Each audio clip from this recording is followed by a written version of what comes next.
everybody. Welcome back to another episode of Ruck Up Buttercup podcast.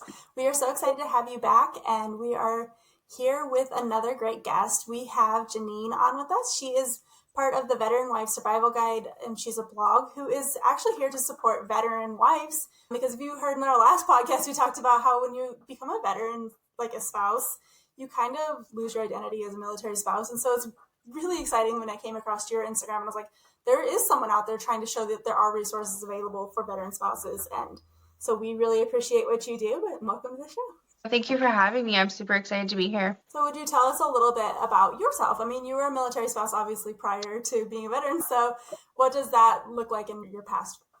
Yeah. So my husband and I met our senior year in high school. So we were high school sweethearts, and we got married shortly after graduation.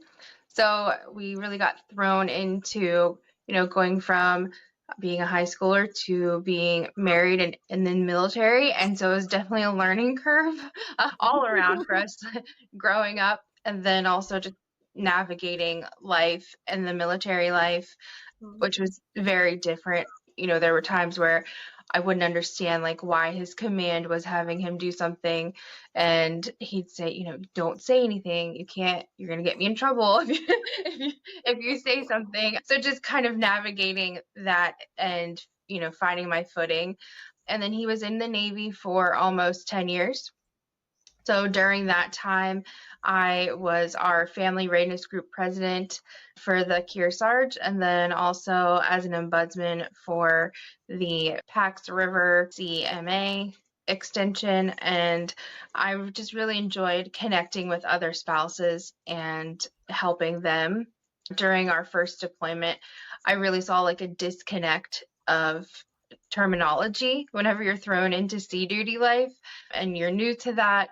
I heard the term River City and I started Googling it, of course, and I read and I was like, I don't think that's where they're at. And then another spouse said, oh, no, that's communication blackout. I would have, never known that. So I really just wanted to try and connect with as many spouses as I could who were more seasoned and could kind of show me the ropes. During that time, I also set up a mentor program called No Loved One Left Behind for the ship. And we connected seasoned spouses with new spouses or new to sea duty spouses, and that's all family members. We had a lot of parents actually join the program because I think they're kind of forgotten during deployment. Mm-hmm. We have a lot of focus on the military spouses, but not so much for the extended family. So parents, siblings, aunts, uncles. So our mentorship program included them. So it was really nice to be able to get them connected. Things like that with the Point Love too, because I feel like they do just kind of, unless their kid is really responsible and gets that information to them, they just don't get it. And they're not going to do it because they're babies. They're babies, and that is the last thing on their mind. Boys. On those rapid we did the last couple years that didn't even tell their mothers that they were leaving blew my mind. I feel even when Dustin would deploy in the last 5 years, he'd just be like, oh, well, you'll tell my parents. I mean, both our parents are military. Maybe. So many people don't know what that is. And that's why I feel like it's so unbelievably important that even if you don't want nothing to do with your spouse's job, because there's spouses out there who are like, that's his job, I don't need to be a part of anything like that. It is so important for you to at least know the basic terminology. What is, you said a term, but for the military, a rapid deployment response, terminology is Green Corps vet. So Green Corps vet means we are activated, we are ready to go, let's go. I just learned that right now. Yeah, I didn't know what it meant either because those just haven't happened in such a long time. So I was just in my own little world.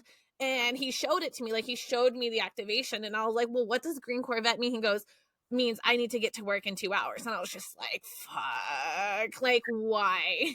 This is not fun. If you don't know what that terminology is, or say they were at work, their second time they activated, they were at work. Right. Sometimes they can just call and say, hey, Green Corps vet, or text Green Corps vet. And that is supposed to tell you, I'm leaving, type of thing. So it's so important to know that terminology. There's the basics. So what is an FRG? What is a CFFR? What is all the different things?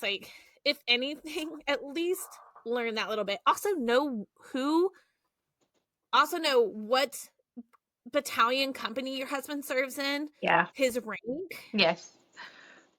Because those are important, because like you contact someone and be like, hey, I need to find so-and-so. And they're like, okay, what unit is he attached to? What's his rank? And if you can't tell that information, you might be shit out of luck in finding out the information that you need, or contacting who you need to be. I think that's like double for parents, because when they're first in basic training and when they get to their first duty station, they probably know their addresses. They're living in the barracks. Mm-hmm. But if they get moved out, like, you need to still know what their rank is, what company they're attached to, because how are you going to call and get information if you haven't heard from your son for 2 weeks and you have no idea what's going on?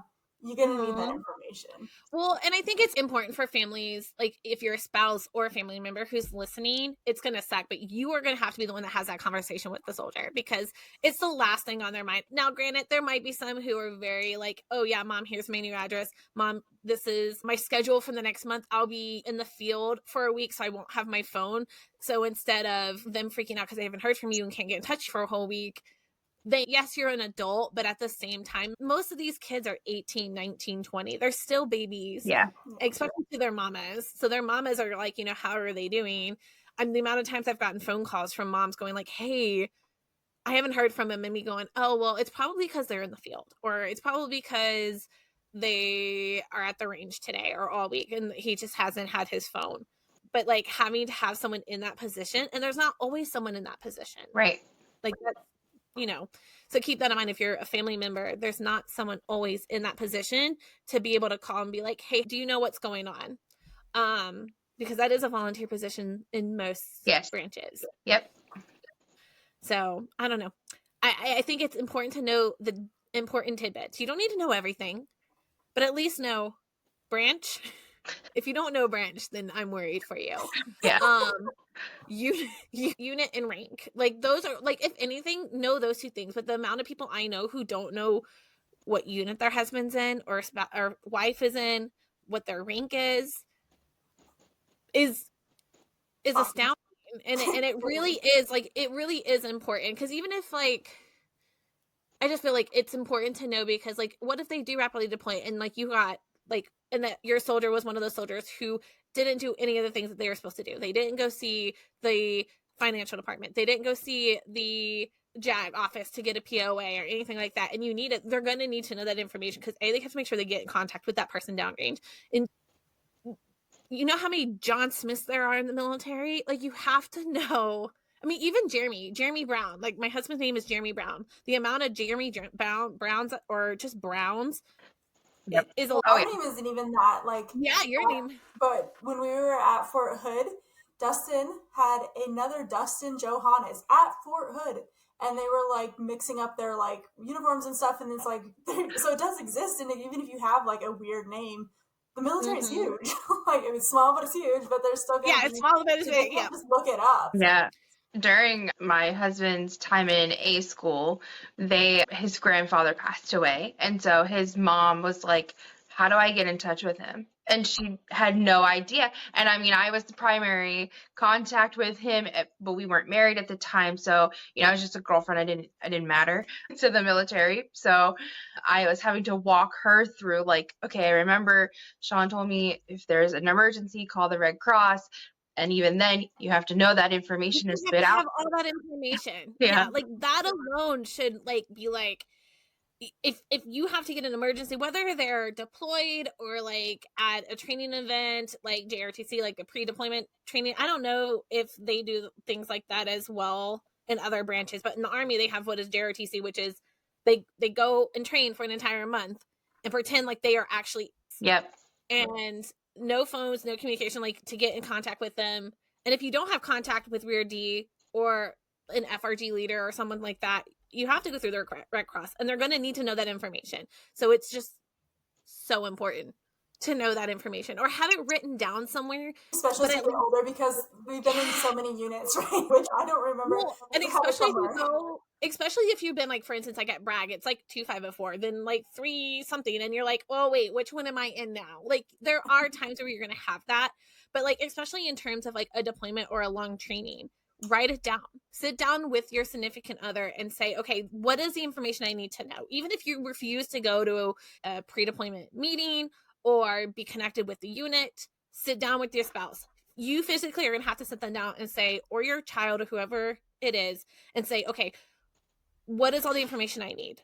How, if there's an emergency, who do I contact? Okay, all X, Y, and Z. And then at least you have all your ducks in a row in case there's something there. Because I get it. Some people just don't want to be involved. They want to keep it separate. It's like a normal job to them, and that's fine.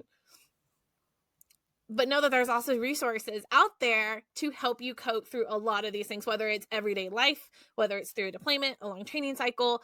So you may not want to be connected with your husband's or son's specific unit. There are other resources out there like Deployed Love, the USO, all these other different organizations that can provide support you may want, but not necessarily have that unit hedge over you where you think that you can't be yourself or talk to them because they work directly with your soldier. Yeah.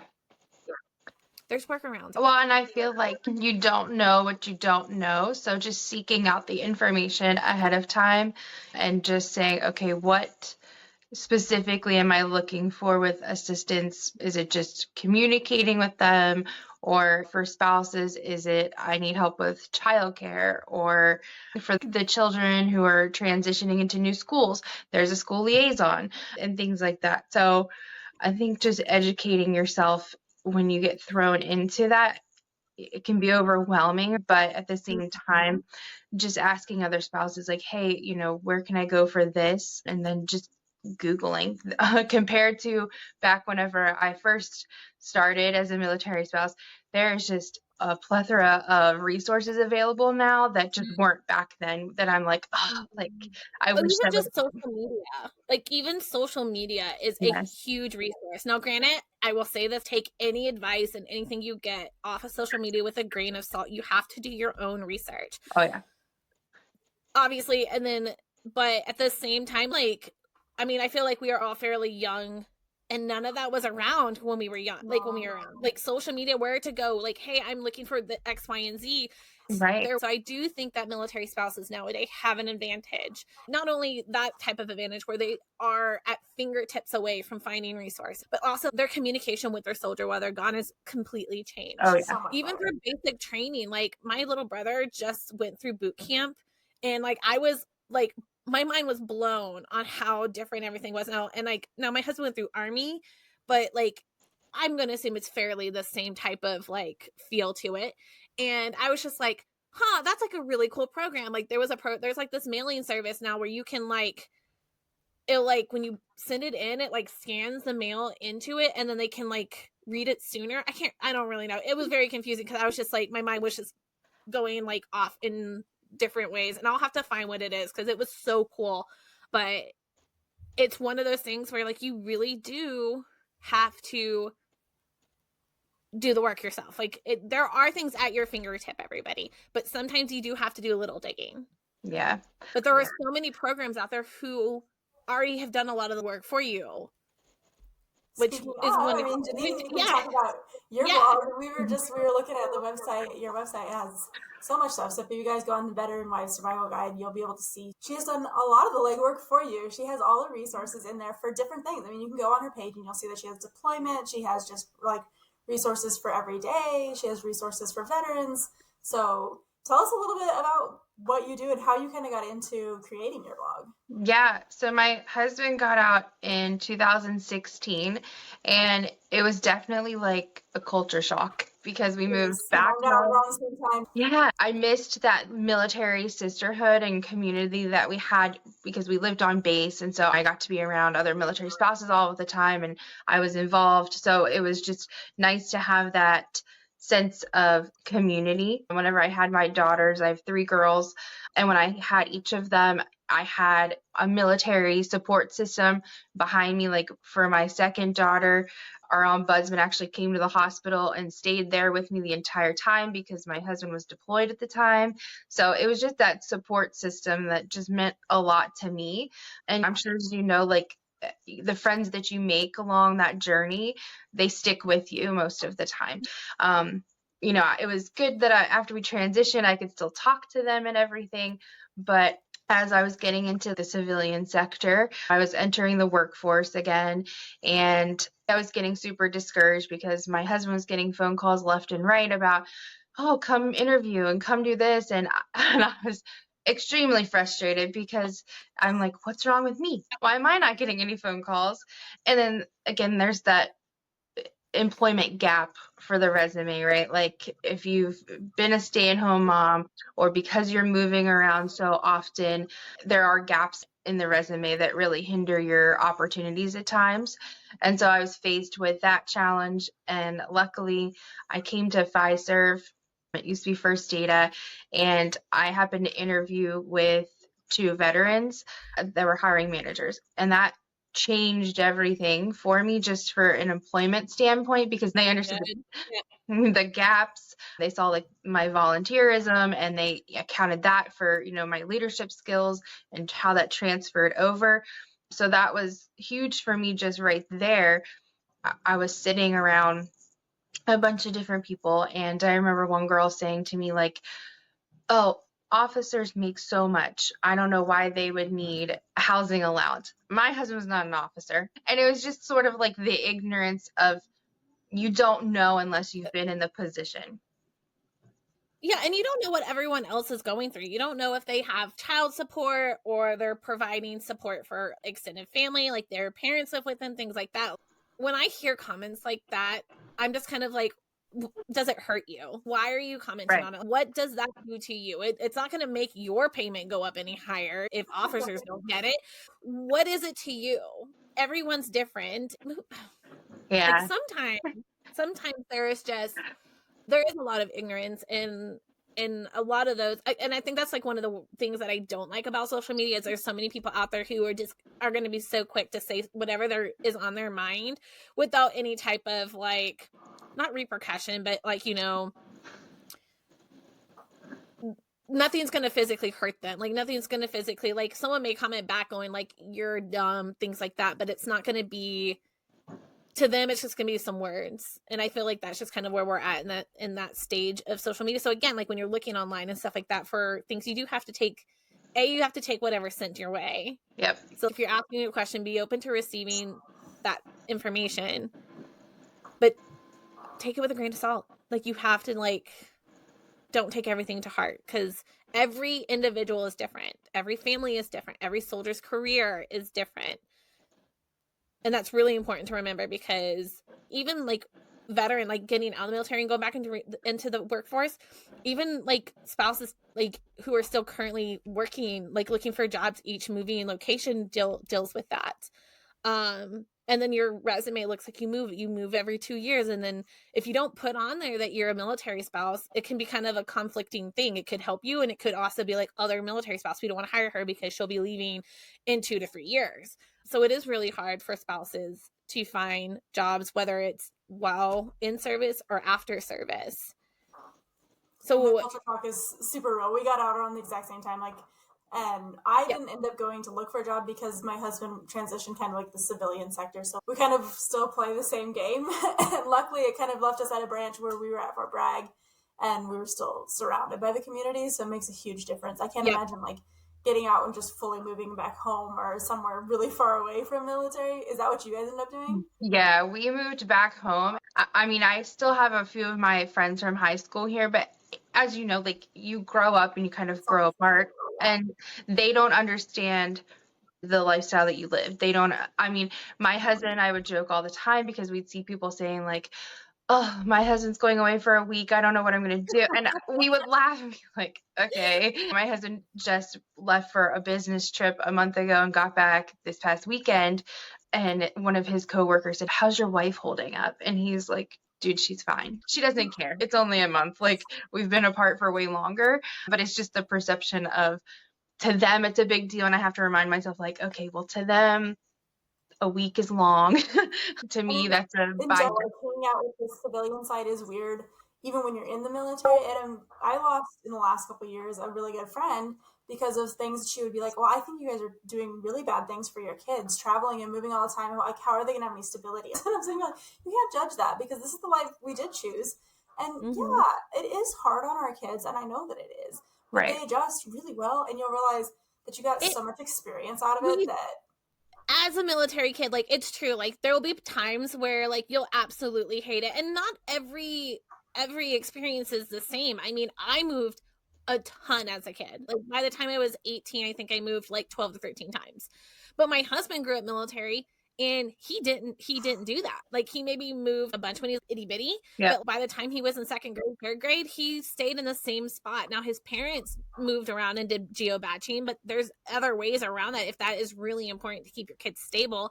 But I promise you, military kids, if you go and look at military kids' careers and what they're doing in their life, they're some of the biggest powerhouse people in the workforce. Like, they're the workhorses. They are the ones who can change. I bet you every single one of my military brat counterparts during COVID were just like, we got this, bitch. Like, we can handle anything that throws our way. Like, they're able to do those things because of the experiences they had. Also, I got to experience things that I would have never experienced. I got to live in Europe multiple times. I got to travel to Mexico because we were stationed down at Fort Bliss. I got to live in Alaska and travel through Canada. And I got to visit all these amazing countries and visit all these amazing sites because my dad was in the military. My husband's in the military. And my kids are going to be able to hopefully have that experience. We've been mostly stateside, but we take the opportunities of no matter where we're stationed at to go and explore the areas because they may never have that experience again unless they join the military later on. Even within the United States, the culture is so different across the country. You get to learn and experience that, someone who lives in the South may never experience. You have to fully embrace the life that you are my in. thing is, like, as a civilian, that is what they're used to. That's their life. I'm like, but my kids have never had that. So to them, they don't know the difference. Like, yes, it's hard to get up and move, but they know it's coming. And so it's not like we just are like one morning, like, hey, tomorrow. Right. Yeah. Well, like, and I feel like, well, and I feel like also at the same time, like, my kids were ecstatic to move to Virginia. Like, they're like, this is going to be so much fun. They like the change. We could like it. Like, there'll be times where we're like, when are we moving again? Like, they're already asking that. We've only been here for what? 8-ish months. And they're like, when are we moving again? I'm like, not for another year, at least. It's okay. And they're all like, where are we gonna go? And Devin wants to go to Alaska because he was born in Alaska, but then he hated the snow. And I'm like, you make no sense, dude. Like, if you don't want snow, we can't go to Alaska. But they're so resilient, and like, what military families have compared to our civilian counterparts is that we are able to kind of just go with the flow. We might kick and scream at times, but we're able to go with the flow and get things done. We were talking about how, like, civilian counterparts, like, we're here remotely in Virginia, so not surrounded by military at all. And everyone's just like, how are you doing? Because I'll be like, oh, dad's gone right now. And they're like, how are you doing? I'm like, he's gone for the weekend. We're fine. This is nothing. Like, he's been gone a year before. Like, this is nothing. But I typically will, like, tell his teachers and stuff like, hey, dad's gonna be gone just in case there's any type of, like, behavioral. Usually there's not, but you like to be prepared. Yep. And it's just one of those things where, like, it's so funny to watch civilian be like, I don't know how you do it. And I'm like, I just do it. Right. Like, that new TikTok trend that's going around, like, it's hard, or I don't remember the song, but, like, I just do it. Yeah. We just get it done. We move on. When you're in that situation, you don't have another choice. You pick up, do what you need to do, carry on, and learn to be independent. I think that helps a lot of military spouses, become more adaptable, resilient in the workplace, because our team, I'm in product management right now, and our team is small. But my VP will always say, we're running around with our hair on fire and working at Mach 5 speed compared to other counterparts. How we survive. Right. That's what we know to do. And she's like, there's people that could not compete with you and the team because that we just know that's just what we have to do. We have to get things done. Like, what's considered our busy would probably, like, amaze people, but to us that's just a normal day. We just come in, do what we need to do, and get it done. I'm really excited for you that you were able to find a job where the veterans were, like, the people that were hiring you too, because like a lot of it, when you lose that identity of the military being like who you are, you don't realize that the community is still there and you still are part of it. I think for a while you kind of like pull yourself out of it and you're like, nah, I'm not part of this. I don't want to be involved anymore.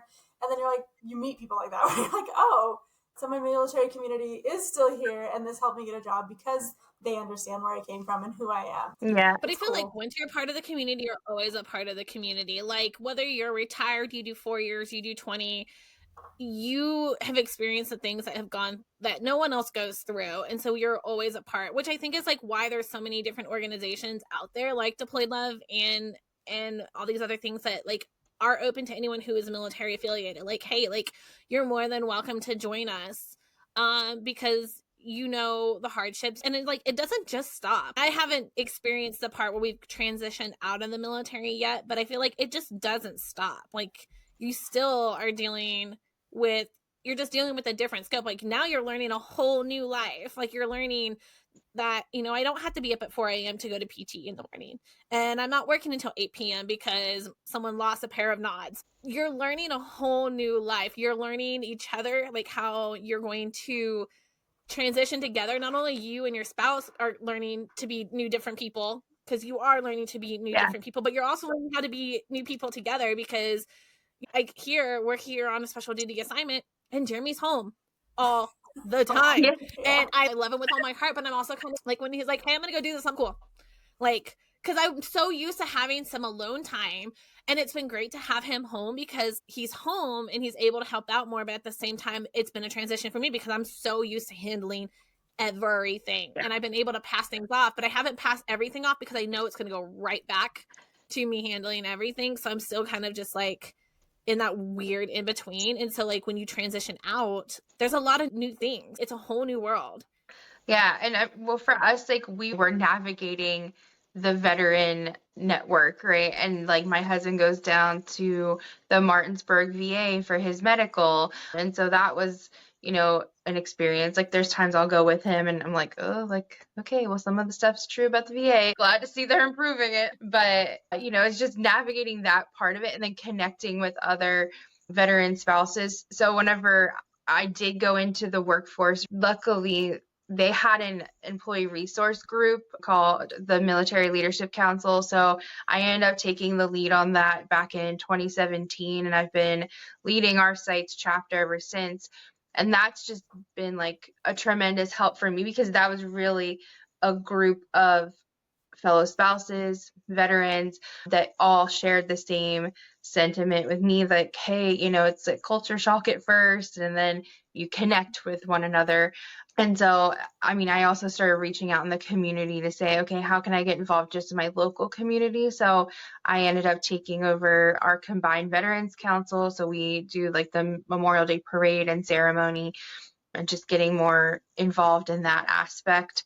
And then I also mentor with Veterati. So if you're not familiar with them, please check them out because I've mentored at least 20 different military spouses, service members, veterans who are either transitioning out. I actually get the question, should I self-identify as a military spouse? Because one of my mentees shared that when she did, the hiring managers just blew her off and started talking about his upcoming vacation as soon as she identified. And the best advice I gave to her in that situation, I was like, that clearly was not the job for you. Yeah. If a I company definitely feel like do it's that. one of those things that you have to kind of gauge whether or not that's something you want to share and experience. Like, even if you're still an active duty spouse, is that something you want to share? Because it could cause you to not get a job. But then it could cause you to be like, oh, we're going to hire her because she's a military spouse and we know their work ethic and stuff like that. So it's one of those double-edged sword type of things. You kind of have to make that termination based off of maybe who you're speaking with. I told her, I was like, going into a next interview or while you're job searching, like, check out the company culture, like, see if they have a military hiring program because, some employers, they're trying to up their military hiring numbers to support that effort. And then just looking at different corporate sponsor or partnerships that are with like Hiring Our Heroes and DoD Skill Bridge. They have their corporate partner list out there who are military friendly. So that's one of the companies like that you can pick from and just say, oh, I know that they're not going to, turn me away because of that classification. Yeah. And then like, I think what's also like really great for those who are transitioning out of the military, but who still want to have that connection is joining some of those groups, veteran nonprofits. Like, there's Veterans Helping Veterans all across the country in different states. There's all these different organizations, or even organizations that are still geared towards military families or military members that you just want to still be connected. And I think it really does help morale in a lot of those, especially soldiers. I see it in all the ones that I know who volunteer in a veteran organization, whether it's at the VA, veterans helping veterans, all that kind of stuff, because it gives them a purpose and a connection to something that like was a really big part of their life for a really long time, and for some of them made them who they are. Because I feel like all of our husbands, straight out of high school, went into the military. They grew up and learned to become the men they are through the military.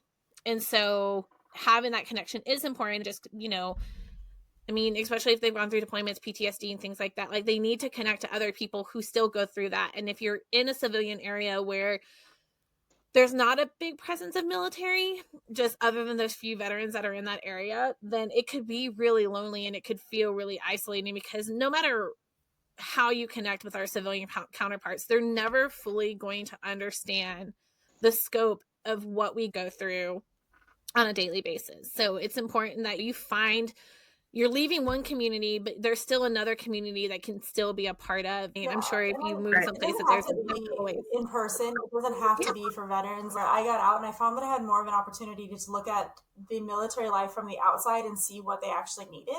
And I mean, that's how Deployed Love came about. It was kind of just like, hey, I know when I was in what we didn't have. What resource would have been really great to have. And I can tell from your blog that it's the same thing, where you're like, hey, I didn't even know about some of these organizations. I'm putting it together so that I can send it out to whether it's just veteran spouses or even the active duty spouses, where they can be like, hey, this is where you can find this. This is how you can find this resource. And so you can find a lot of different places that aren't, it's really hard to find a master resource list. Yep. It really is hard to find that has everything on it. So being able to find that there's one or two websites that have a lot of the resources is super helpful. I love that you actually have this, because we at Deployed Love are working on a list as well, just because we have people reach out to us all the time going like, do you know where we can get help with this and help at that? So we are already in the works of doing a master list, but as well as doing one for each installation that we're at, because the amount of times you see like, who's the best doctor? Who do you stay clear from? What are the best veteran businesses to support and things like that? And you can go and look for it, but wouldn't it just be easier if there's a master list? And it's great that you already have that started for people to go and just click and go through everything. Yeah, for me, whenever we were transitioning out, again, it was just, I didn't know what I didn't know. And so for me, I was like, okay, well, I feel a little bit like, because we came back to our home, a little isolated at first. And then I was trying to find resources for my husband and help him kind of transition back into the civilian life. Because at one point, whenever he got out, he even looked at me and was like, how do I wear my hair? Like, they told me what to do. I don't know what to do. Like, how do I normally dress? Years later, he's like, I could grow it out. I could. Oh yeah. Yeah, mine did. He grew his beard and hair out for a little bit, and I was like, can you please, can we shave? But and that's kind of where this whole idea came about of, if I'm lost, I'm sure others are lost as well. I'm not the only one out there. So just being able to come up with a list as I'm learning about more and more resources, just adding to that. Even just at my job, we connect with IVMF and work with them. I was actually able to go to DC and sit on a task force with the American Legion, where we met with the Small Business Association and then the National Restaurant Associations and other government leaders. And we talked about veteran and military spouse business owners and how we can help get them resources and assets and education, because our military spouses are one of the largest small business owner population. And so just getting them the resources and the education to be able to start their business and maintain their business, and connecting them with the right organizations like Bunker Labs, Dog Tag Bakery. It was really important for me to be able to just share that. Like if I learned something, it's like I just want to keep sharing that knowledge with them so that more and more people can get access to those. Yeah, it looks like you've gone on some really, really cool opportunities. I was looking at your website and the Rosie Riveter stuff that you've been doing, and a lot of really cool opportunities in finding that support for yourself, which was a lot of it was for yourself in the beginning, and then being able to bring that on to other people is really cool. And I think you hit a key point. If I didn't know, someone else didn't know, you're not in it alone. Even if you feel like you're alone, you're not alone. There's at least one other person who is going through a very similar circumstance. It might be slightly different, but they're still going through what you're going through and looking for things that you're looking for. So like, I don't know, like I'm as military spouse myself, like I try to like share anything as we find it, which is one of the reasons why we started the podcast to begin with, was because we wanted to be able to share all these amazing resources. And like, we've both been military spouses for close to 15 years each. And there are things that we're like, I did not know that existed all the time. Or even if we knew a program, those programs expand. So unless you were following and looking at it like within like every few months, like it continues to grow. And so you have to kind of just be like, if you see it, share it, because even if it's not something you use, or maybe not, someone could benefit from that program. Or even just like tidbits of advice, like, hey, we're transitioning. This is my top 5 like recommendations of how to make this transition smoother. You know, looking for new jobs. These are like what I support in how to present yourself in an interview, because like you were saying, a lot of spouses have huge gaps in their work experience, years and years and years. And it's very, I mean, the market's very different nowadays than it was when we were first entered the workforce. It's very different interview processing, all these other things. So like you have to kind of just be a little bit more prepared for that. And you're only going to be prepared for that if you reach out and look for resources. Yes. They'll help you find business attire. There's resources out there to help you write a resume. Even if you have huge gaps, they can help you look approachable and like, oh, this person looks really good. Like you just have to like utilize the programs. I feel like there's some spouses who are just like, I don't feel like I should utilize these programs because who knows, but I'm sure there's spouses out there who are like, either too nervous, who don't want to use them. Yeah, they're there because someone knew that was a need and they implemented it for you. And they're only going to be able to be successful if other people utilize those programs. I feel like sometimes you kind of like having an interview, like especially like if you're going to meet someone and they're like, okay, tell us a little bit about yourself. And you're just like, well, for the past 20 years, I've been a soldier. And that's all I can really tell you about them. Because they were honestly, like some of them don't have, they haven't been taught how to take those individual things that built them up to be a soldier, like leadership skills, organizational skills, tasking, things like that. All of that are skills that are super important in the workforce. But if they haven't been kind of coached into how to take that from that point to a point to transition over into the civilian sector, they aren't going to kind of feel self-conscious about it. And I feel like that's why a lot of veterans don't use those programs, because they're just like, I don't know how to show myself to be a good fit for that company or a good fit outside of the military, because that's all I know and that's all I've ever known. Yeah, and it's good to have all these resources available, because it's not, I think now a lot of the transitioning out military members now compared to like 10 years ago or whatever, when my husband got out like 7 or 8 years ago, get a lot more resources given to them, or they're expected to do it before they get out. But I also think that it would be really beneficial if the military was like, hey, not just you are going to come to this, but your spouse is going to come to these resources. Because we end up not getting these extra information that they're getting, or getting these transitional things into workforce, or getting the resumes, like getting our resumes looked at, because we just aren't, as a military spouse, once the process of becoming a veteran spouse happens, you're just kind of like, oh, well, like they're out, there's no process to them getting out. That's cool. They'll figure it out. And I mean, that's kind of the same as us coming in. Like we're all really young, and there's not a And I process to think that either. I was gonna say maybe a lot of spouses don't know that they can utilize a lot of these programs as well. It's like even though like some of these programs are directly towards veterans, a lot of them will include the spouse under that umbrella, and you just kind of have to be like, hey, like this is a really good program. Like if I brought my resume by, could you take a look at it, or do you know a counterpart that will do it for spouses? Because most likely, if it's just for veterans, they're gonna know of a program that's going to be designed for spouse, because they're going to have had that question before. And so you just kind of have to, it's a huge transition. I feel like you're like, when you transition out of the military, you're definitely starting new. Like it's a whole new life. It's a whole new world. It's a whole new everything. You're transitioning to having to figure out housing in terms of payments and things like that, because you're not getting insurance. That's something you never really had to worry about. Yep. That's a whole new game. So everyone's like, oh Yeah. you know, housing allowance, unless you get in with a company that is providing that allowance, which not a lot of companies do that, you're having to make a bunch of different changes that weren't in place. And it might not be as a big of adjustment for someone who's only done like 4 years, 5 years, but like for like someone who's been in for 15 to 20 years, that's a huge adjustment. And you have to kind of, there's a, like, I feel like there's just needs to be a checklist, and I'm sure there might be one out there nowadays where like it's like, okay, like, you know, what are you gonna do for insurance? What are you gonna do? Is your job that you're getting going to cover potential housing? Is both of you gonna have to go back to work to cover these expenses, or can I just go back to work and my spouse still can stay home with the kids? Like there's going to be a lot more questions that may not have arise while you were in active duty. Yeah. Well, and I feel like a lot of them go into National Guard afterwards.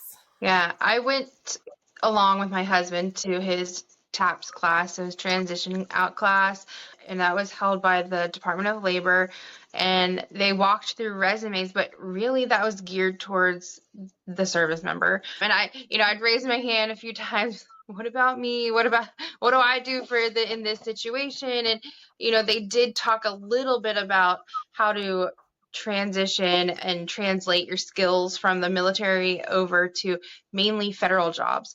And I'm like, okay, but what about if they don't want to go to, a government job? But I was like, what about whenever they want to go to an actual, different job that's unrelated? Yeah. And so back in 2016, whenever we did that, and for me, I still had a lot of questions coming out of it because, again, they didn't really include spouses. And I felt like, oh, that's just such a forgotten, a forgotten role. Like, okay, they're transitioning, but so is the spouse, and the spouse has to learn all of this new lifestyle, and like you said, kind of start fresh and say, okay, how are we budgeting now? What am I doing for work? And then I was also in school at the time, so I was moving that along with me. And so it's like, what career field do I go into? Because I have a variety, but which one's going to fit and work for me? So I think having just some sort of checklist or guide or someone there to help mentor just the spouses as well when they're transitioning out would be so, pivotal for them, because that's going to help narrow their path down and say, okay, here's a career field that better suits your skills, and help work towards that. Yeah, I think also what would be a good suggestion would be also to maybe have a plan ahead of time. Like, I know my husband was doing 20 years. So like I knew that having a long-term career while he was in the service wouldn't be like that doable. But like if you know that your service member is only doing 4 years or 5 years or 6 years, like utilize the programs for military spouses to do education. There's so many, and we've learned some like more over the last like few months of like, especially if you're below that like E5 range, like going in, there's so many scholarships. Even if you're wanting to just do like certifications or becoming a hairdresser, certifications that I've been looking at for my husband because he's going like the cyber world. But then it's like, dude, I could take this, because you like look in the details and you're like, oh yeah, veteran spouses could absolutely also get these certs. And even if it's like, even even if it's not something that maybe you're thinking of doing or like you want to do right now, like utilize these programs because they're at your fingers. And if you're stay-at-home mom and you have a little bit of extra time, which I'm laughing as I say that because like who has extra time as a stay-at-home mom, Right. military spouse? We really don't. But if you're wanting to be able to like set yourself up for a little bit of a better transition, utilize that time and those resources to help you get to that point. Because like, and I've talked to my husband, I mean, I have a bachelor's degree, but I haven't used my specific bachelor's degree in the job field. Now, yes, it's helped me get other jobs because it's a bachelor's degree. And I've like, you know, if I didn't have my job right now with my family business, I was in the process of going like, okay, I need to start preparing for a really good paying job when we get out. So I need to start looking at like potentially going back to school to get my master's, or maybe going back and getting a different bachelor's or going to get a certification. Do I want to lean into doing that, or do I want to go into a trade school? Which if you want to do a trade, I highly suggest that because I feel like that is right now where it would be a great spot for a lot of military spouses, because then you can have your own business and you can take it with you and things like that. And those jobs are a little bit more, I don't know, maybe a little bit more easy to come by than like a corporate job or something like that. But, you know, obviously that just depends on where you go. But, you know, set yourself up to be successful. So utilize this fill your resume with other things. This shows up as experience. This shows up as knowledge, as certificates. Yep.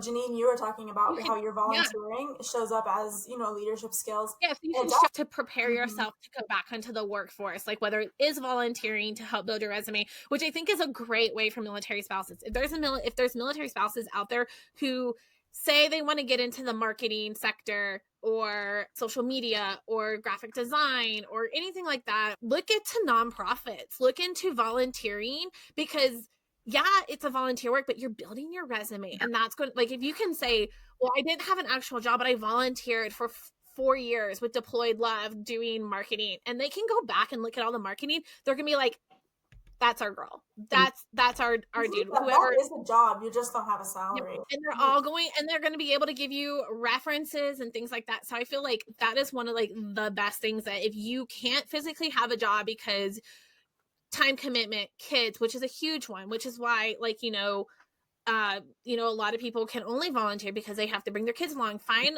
an organization that helps you.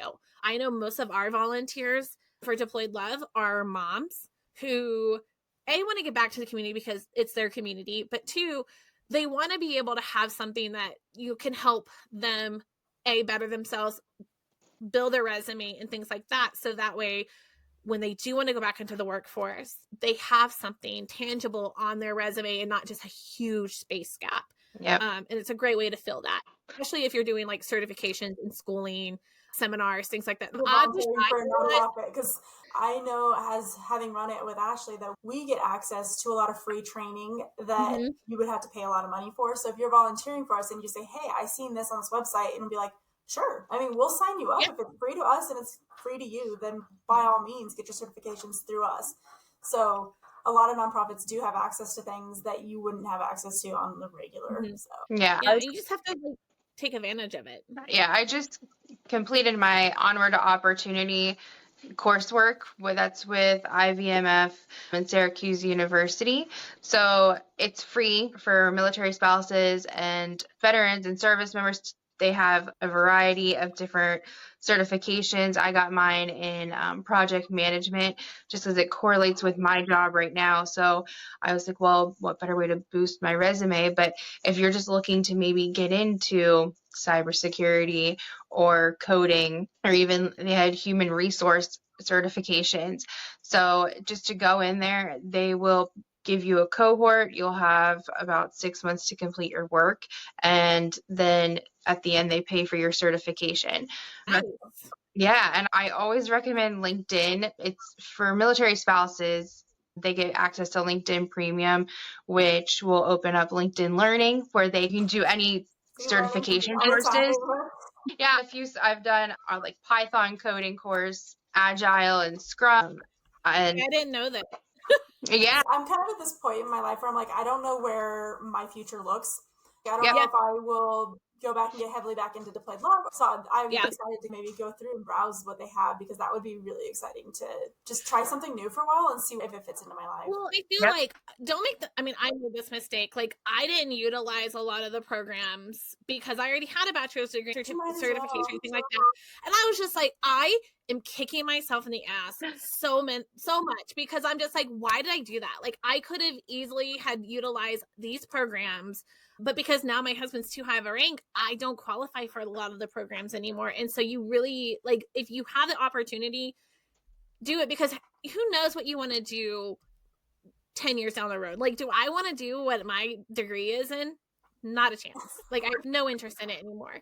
I that was what I wanted to do. I wanted to do more, but then that's a whole nother story. But I have no interest in doing that. Like, I kicked myself into the degree I got. I was like, I should have done business. I should have done something different where I could have utilized it in more ways than having this kind of like, it was health promotion. So like, it's just kind of like, yeah, it gives me some things to help with business because there was business aspects to it. But like, at the end of the day, I'm not in that career field, and I will not be in that career field.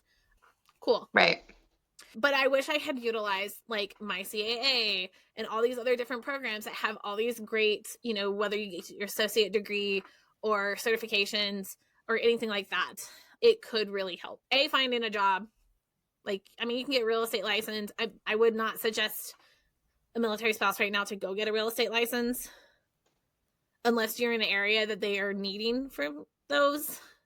But most military installations have too many because it's an easy transitional career. And that's why a lot of our spouses do that career. But right now the market is saturated. It's very saturated. But like cosmetology is something that you could easily, move around. I loved finding spouses who had their own little like shops inside their home because it was I could bring my kid with me, when I had like my infant, and like it was just way less stress going to like a salon. But I was still able to get that self-care in when I wanted to. So there's ways to have a career. You just have to be a little creative, but utilize those programs will help you along the way. Yeah. And I would say, like, if you're contemplating whether to go back to school, there's the yellow ribbon mark for military-friendly schools. So, for instance, I was worried whenever we were transitioning out. I qualified as a military spouse when I first entered Liberty University. I was doing online, and I was like, okay, well, I qualified before, but I actually emailed my advisor, was like, well, my husband got out, so do I still count? And they're like, no, absolutely. Like, once a military spouse, always a military spouse. And there are a lot of schools that have made that yellow ribbon commitment to locking in a price for military, giving reduced rates. So, compared to my counterparts, I would get book credits, which was tremendously helpful for me because, and a tuition, discount. And so I would get my stuff that normally would be, a couple $1,000s, and they would give me $1,000 credit each semester just simply for having that military mark on my record. So that was extremely helpful. I have 2 bachelor's ones, one in paralegal, and then the other one is basically counterterrorism. And I was like, oh, well, it's like, these are really cool and I want to utilize them and I really want to go into law. But now that I'm in this corporate sector, I've kind of just adjusted to that. And then I tried to bring it in. And then whenever you start looking at like the pay scales for some of these, and I'm like, I'm making more than what they would be. So that comes into play. And then not to mention just certifications alone that we were never taught in school. Like if I look at job recs for intelligence analysts, they'll have a utilization of like X, Y, and Z system. I was like, I've never heard of that before. We did not cover that. And then they'll list out 3 certifications, and I was like, nope, never heard of that either. And so I feel like to even break into that where I had a degree has just completely changed over the past several years. So yeah. Well, I've enjoyed talking to you, and I think that you'll have to send me an email with a ton of the resources that we've talked about specifically on this show, but obviously I will also link your website because most of what you've already talked about is on there as well. So we have tons of resources. But as we get to the end of our episode, we always like to ask our spouses, veteran spouses, what is one piece of advice that you would give to, let's go with veteran spouses? Yeah. So I would just say there's a saying that I have that says, if not me, then who? So whenever you're looking to transition and if you're worried about not having any resources or any support, and you just want to create something like I did or find something in the community, I always just ask myself, if not me, then who? Because if it's not out there, who's going to create that or who's going to find that for me? So it might as well just be me. I might as well like take the initiative to do this, to either, create something or find an organization or help another spouse in some way, shape, or form. And then I would just say for, my veteran spouses, like, you're not alone. It may seem like you are at first and you can feel very isolated, but just know that there is the community out there, and all you have to do is just reach out and ask for help, or even just mentorship to vent on how your day is going and frustrations that you have.